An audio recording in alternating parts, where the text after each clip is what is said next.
What's up everyone, OJ here. Welcome back to another video. Today we're going to be talking about Nintendo's next major franchise. It's been a while since we've seen one of Nintendo's franchises or IPs rise from the smaller ranks in order to be considered one of Nintendo's bigger or higher profile games. The last one that we've seen do that, not named Mario, Zelda, Smash Brothers, or something like that, right? Animal Crossing. We have a number of them, or characters with Mario in it, was Splatoon. Splatoon was that, and Fire Emblem as well. I'd probably say, I think Splatoon was first with it, and then Fire Emblem was afterwards, especially with Fire Emblem Fates, Nintendo declaring back then that it was becoming a major franchise, or that it is a major franchise. And we haven't seen any of the other games or franchises that they've done since that point become a major franchise for Nintendo. And Fire Emblem's definitely on the bottom echelon when it comes to sales, but it's just right there. So what is the next game that could potentially do that for Nintendo? And I honestly feel that Xenoblade Chronicles can definitely get there, especially with the inclusion of Pyra and Mythra in Super Smash Bros. Ultimate, which jumps the number of Xenoblade characters from the franchise in Smash Ultimate to 3, if you count, of course, Pyra and Mythra.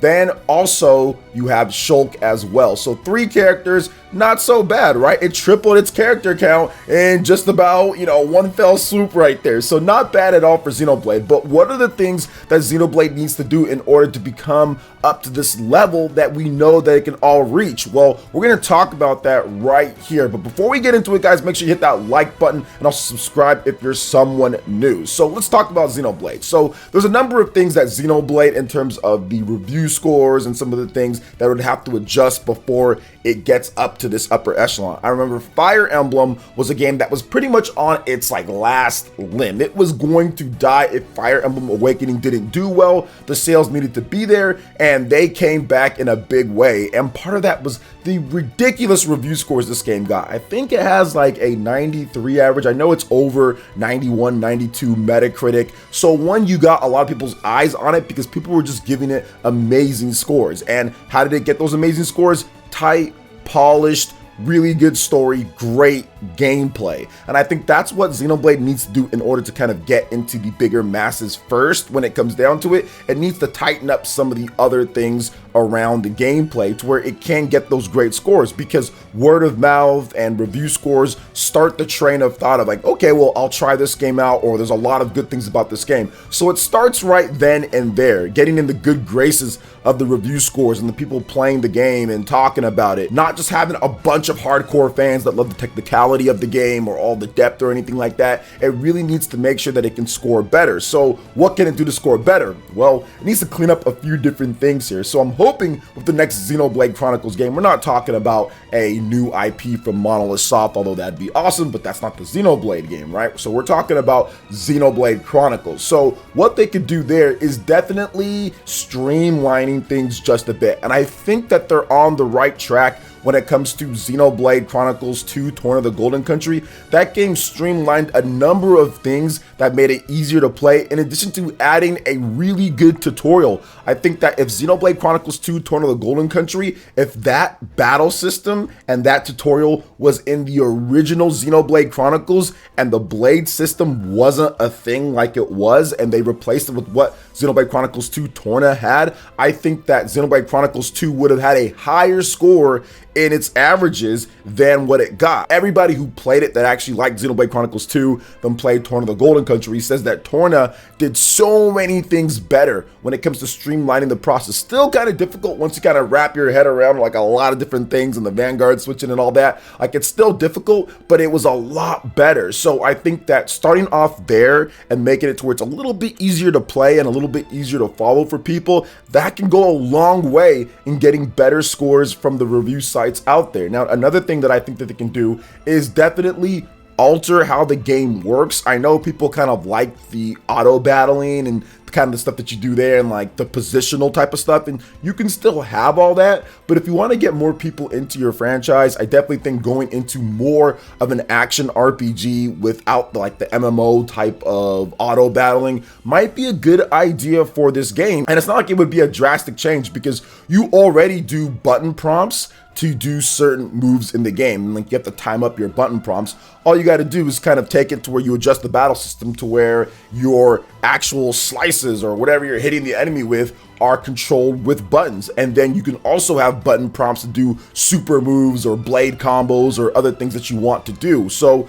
there's varying factors and there's varying levels of what Nintendo can do to make Xenoblade a little bit more consumer friendly and get more people into it. Now, another thing that I think definitely needs to happen with the gameplay outside of more of an action focus when it comes to how you play it physically, and also with the streamlining the process, making it a bit easier to play, having proper tutorials, stuff like that, is the graphics in the game. I think that's one thing that's holding so many people back, graphics and performance.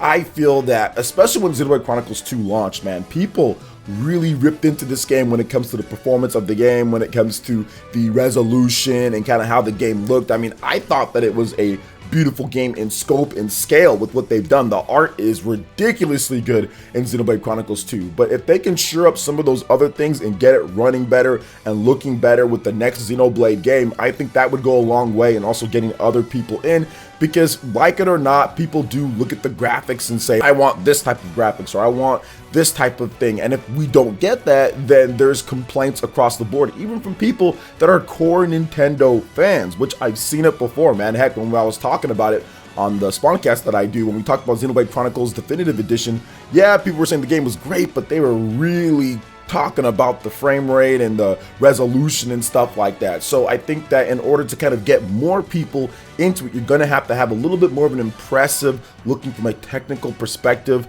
of graphics and also frame rate. So I'm hoping that Nintendo and Monolith Soft can put a bit more into this franchise now that Xenoblade Chronicles 2 has topped 2 million plus and counting, with more people buying the game, with Pyra and Mythra and Super Smash Bros. Xenoblade Chronicles 2 Torn of the Golden Country did very well too. Xenoblade Chronicles Definitive Edition sold over 1.48 million as well, 1.5 million. They're getting extra revenue and money, which is a good thing. So they have a new engine, or at least a modified engine of what they've been doing with Torn of the Golden Country.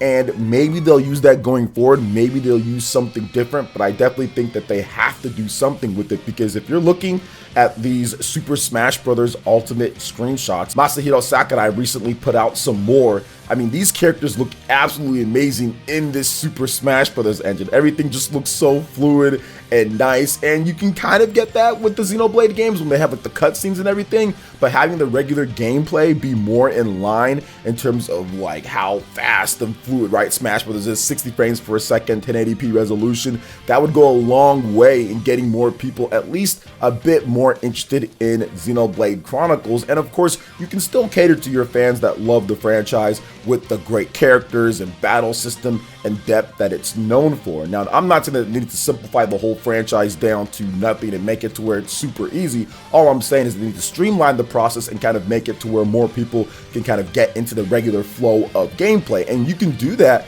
without completely alienating everybody. I mean, Fire Emblem did it as well, and yes, some of the old school Fire Emblem fans didn't like that, but at the same time, it brought in so many new fans to the Fire Emblem franchise, making it to where, okay, permadeath wasn't a completely mandatory thing. It's optional on there, right? You can play with it or you can not. So offering more options to gamers out there in order to let people play the way that they want to play is definitely a good thing. So I'm hoping that Monolith Soft and Nintendo can work together in order for that to happen, because if it does, if they can do all these different things that I've talked about and they can market it and effectively strategize to get it into people's hands and tell people, okay, what's changed with like Xenoblade Chronicles 3, for example, or the next Xeno game, I think that would go a long way into getting it into that 3, 4, 5 million unit range, the kind of range that Fire Emblem's kind of knocking on, for it to get into the major franchise type of thing, to where they can get multiple characters in Super Smash Bros. For the next one, or,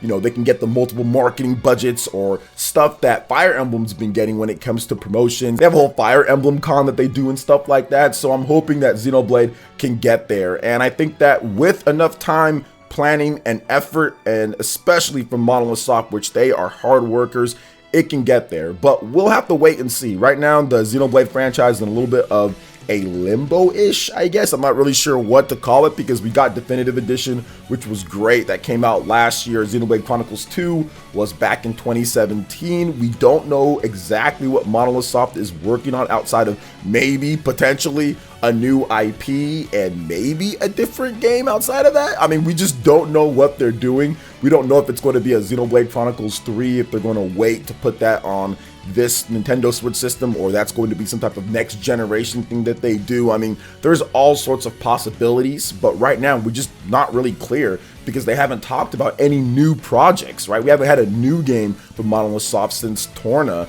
back in 2018. So we're due for something based off of everything, and it seems, based off of like the information that we do have, that it's going to be a new IP with their next adventure, the teasing of that one lady and the art and everything. So it seems like it is, but we just don't know at this point. But whatever they decide to do, I'm going to be there for it, and hopefully they can become a major franchise for Nintendo and kind of boost things and elevate it. And I'm hoping that the spark for this is Super Smash Bros. Ultimate, Pyra and Mythra, but we'll have to wait and see. So what are you guys' thoughts on Xenoblade Chronicles and everything so far? I mean, with Super Smash Bros. Ultimate, Pyra and Mythra, what they're doing with the Definitive Edition, hopefully getting a Xenoblade export, which I talked about in just a bit, them trying new things for Xeno 3. Let me know your thoughts in the comment section below. All right, guys, that wraps it up for this video here. Go ahead and check out the links in the description. We've got Twitter. Go and give us a follow on there. Stay up to date on all the latest gaming news and information. Also, make sure you like, comment, and subscribe, and share this video if you can. Thank you guys so much for watching, and we'll catch you for the next one. Peace.